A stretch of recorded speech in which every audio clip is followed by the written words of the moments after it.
ప్రస్తుతం మనం విజయవాడలోని ఒక పెట్రోల్ బంక్ వద్ద ఉన్నాము. పెట్రోల్ కష్టాలు విజయవాడలో కూడా ప్రారంభమయ్యాయని చెప్పొచ్చు. పెట్రోల్ నో స్టాక్ బోర్డ్స్ అనేది మనకి విజయవాడలో పలు పెట్రోల్ బంకుల వద్ద అయితే దర్శనమిస్తూ ఉన్నాయి. చాలా వరకు పెట్రోల్ డీజిల్ లేక పెట్రోల్ బంకులు అన్ని కూడా మూసేసిన పరిస్థితి. చాలా మంది కస్టమర్స్ కూడా వచ్చేసి వెళ్తున్నారు. చెప్పండి, మీరు ఎక్కడి నుంచి వచ్చారు? ఏమంటారు, పెట్రోల్ ఉందంటున్నారా? ఏమంటారు? లేదంటున్నారండి. ఎక్కడి నుంచి వచ్చారు మీరు? ఇక్కడ మాసారం నుంచి వచ్చాం. అడిగారా? వీళ్ళని అడిగితే ఏమంటున్నారు? మాట్లాడతలేదు సార్. లేదు, ఇప్పుడు ఒక్కళ్ళ కాడ రాలే. ఇప్పుడు 3 సార్లు కాకపోతే ఉందా లేదని చెప్తలేదు సార్. మరి అది మరి ఏం చేద్దామండి, లారీ ఇక్కడ కొట్టించాలి. ఇప్పుడు నేను లారీ ఇక్కడ ఉందని అడుగుదామని వచ్చా, ఏమి చెబుతలేదు సమాధానం. మళ్ళీ ఆ బొంకులోకి వెళ్దామని అక్కడికి వెళ్తున్నా. మరి అక్కడ ఎలా ఉండదు చూడొచ్చు. చాలా పెట్రోల్ బంకుల్లో అయితే పెట్రోల్ డీజిల్ కొరత అనేది చాలా ఎక్కువగా కనిపిస్తుంది. అందరూ చూడు వచ్చి పెట్రోల్ కోసము డీజిల్ కోసం వచ్చి వాళ్ళంతా కూడా తిరిగి వెళ్లిపోతున్న పరిస్థితులు మనకి ఇక్కడ కనిపిస్తా ఉన్నాయి. ప్రధానంగా చూసుకున్నట్లయితే డీలర్ల మధ్య, ఇటు ఆయిల్ కంపెనీల మధ్య తలెత్తినటువంటి ఆర్థిక వివాదమే ఈ కొరతకు ప్రధాన కారణం అని అయితే మనకి తెలుస్తుంది. ఎక్కడికక్కడ పెట్రోల్ బంకులు మూతపడిపోవటం, లేకపోతే నో స్టాక్ బోర్డులు అనేది పెట్టడంతో వాహనదారులు దిక్కుతోచని పరిస్థితుల్లోకి పడిపోయారు. కేవలం విజయవాడలోనే కాదు, ఉమ్మడి కృష్ణా జిల్లా వ్యాప్తంగా కూడా ఇదే పరిస్థితి నెలకొని ఉంది. ఈ కొరత వెనుక ఆయిల్ కంపెనీల కఠినమైనటువంటి నిర్ణయాలే ప్రధాన కారణంగా తెలుస్తుంది. పాత బకాయిలు చెల్లిస్తేనే కొత్త స్టాక్ ఇస్తామని కంపెనీలు తెగేసి చెప్తున్నాయి. అటు అప్పు తీర్చేందుకు కూడా నిరాకరిస్తుండటంతో అప్పు ఇవ్వడానికి, ఎందుకంటే పెట్రోల్ డీజిల్ కొంత కంపెనీల దగ్గర నుంచి అప్పు తెచ్చుకుంటూ ఉంటారు వీళ్ళంతా కూడా, ఆ అప్పు ఇవ్వడానికి కూడా నిరాకరిస్తుండటంతో ఇప్పుడంతా కూడా డీలర్లంతా కూడా అయామయంలో పడిపోయారు. ప్రస్తుతం డీలర్లంతా కూడా తీవ్రమైనటువంటి ఆర్థిక ఇబ్బందులు ఎదుర్కొంటూ ఉన్నారు. మొత్తం ఇక్కడ కొరత అనేది చాలా ఎక్కువగా చూడొచ్చు. చాలా మంది ఫ్యామిలీస్ కూడా ఏమంటున్నారండి, ఇక్కడ పెట్రోల్ బంకులు మీరు పెట్రోల్ పోసుకున్న ఫ్యామిలీతో వచ్చారు, ఏమంటున్నారు? పెట్రోల్ లేదంటున్నారండి, ఇంకా లేదు ఎలాంటి ఎవరికి అంటున్నారు.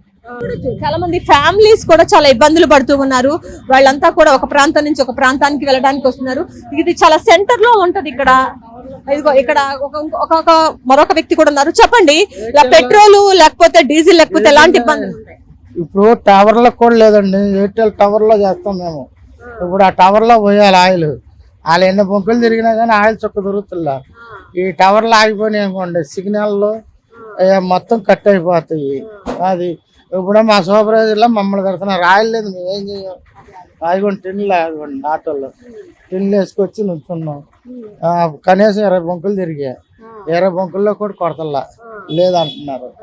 అది మేడం చూడొచ్చు. తాను 20 బంకుల వరకు కూడా తిరిగాను, ఎక్కడ కూడా పెట్రోల్ డీజిల్ అనేది దొరకట్లేదని చెప్తూ ఉన్నారు. చాలా మంది కూడా చూడొచ్చు, వాళ్ళు న్యూజివీడ్ నుంచి వచ్చామని కూడా చెప్తున్నారు. ఇక్కడంతా కూడా బంక్స్ అన్ని కూడా క్లోజ్ చేసిన పరిస్థితి. నో స్టాక్ బోర్డ్స్ అయితే కొన్ని చోట్ల పెట్టారు, కొన్ని చోట్ల అయితే ఫ్యూయల్ లేదని చెప్పేసి పంపించేస్తున్నారు. పెట్రోలు డీజిల్ అనేది ఇటు ఉమ్మడి కృష్ణ, ఇటు ఎన్టీఆర్ జిల్లాలో కూడా చాలా బంకుల్లో ఇదే పరిస్థితి ఉంది. ఇటు కృష్ణా జిల్లాలో కూడా, ఎన్టీఆర్ జిల్లా కృష్ణా జిల్లా 2 జిల్లాలలో కూడా మొత్తం ఇదే పరిస్థితి. ఏపీలో పలు బంకుల్లో ఇలాంటి సమస్యలు అయితే తలెత్తే పరిస్థితులు కనిపిస్తా ఉన్నాయి. ప్రధానంగా ఇటు డీలర్స్ కి, ఇటు ఆయిల్ కంపెనీస్ కి మధ్య ఉన్నటువంటి ఒక ఆర్థిక పరమైనటువంటి వివాదమే దీనికి కారణంగా తెలుస్తూ ఉంది.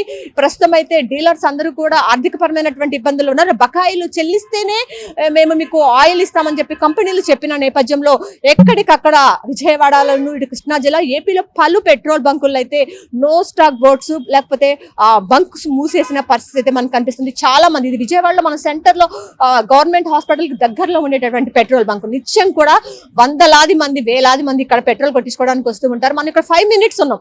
5 మినిట్స్ ఉంటే దాదాపు కూడా 40-50 మంది వరకు కూడా వచ్చి వెళ్లారంటే ఇక్కడ నిత్యం ఎంత రద్దీగా ఉంటుందో మనం చెప్పుకోవచ్చు. పెట్రోల్ డీజిల్ అనేది నిత్యావసరం వస్తువు. మనం ఒక ప్లేస్ నుంచి ఇంకొక ప్లేస్కి వెళ్ళాలంటే పెట్రోల్ అనేది, డీజిల్ అనేది లేకపోతే మన వెహికల్స్ మూవ్ చేయలేం. సో అలాంటి నేపథ్యంలో ఇప్పుడు విజయవాడ వ్యాప్తంగా కానీ, ఇటు కృష్ణా జిల్లా, ఎన్టీఆర్ జిల్లా వ్యాప్తంగా కూడా పెట్రోల్ డీజిల్ కొరత అనేది ఇటు నగరవాసులను అంతా ఉక్కిరి బిక్కిరి చేస్తుంది. తమ పెట్రోల్ లేకపోతే తమ పనులు ఎలా ముందుకు కొనసాగుతాయని వాళ్ళంతా కూడా ఆందోళన వ్యక్తం చేస్తున్న పరిస్థితి అయితే కనిపిస్తుంది. దీనిపైన ఒక స్పష్టమైనటువంటి నిర్ణయం ప్రభుత్వాలు కూడా తీసుకోవాల్సిన అవసరం ఉంది. ఎందుకంటే నిత్యావసర వస్తువు పెట్రోల్ డీజిల్ అనేది, ఇది లేకపోతే బండి బయటకు కూడా తీసే పరిస్థితి ఉండదు. కాబట్టి దృష్టి పెట్టాలని చెప్పి సామాన్య మధ్యతరగతి ప్రజలంతా కూడా కోరుకుంటున్నారు. ఇది ఇక్కడ ఉన్న పరిస్థితి. కెమెరా పర్సన్ వెంకట్తో లక్ష్మి, రియల్ టీవీ తెలుగు, విజయవాడ.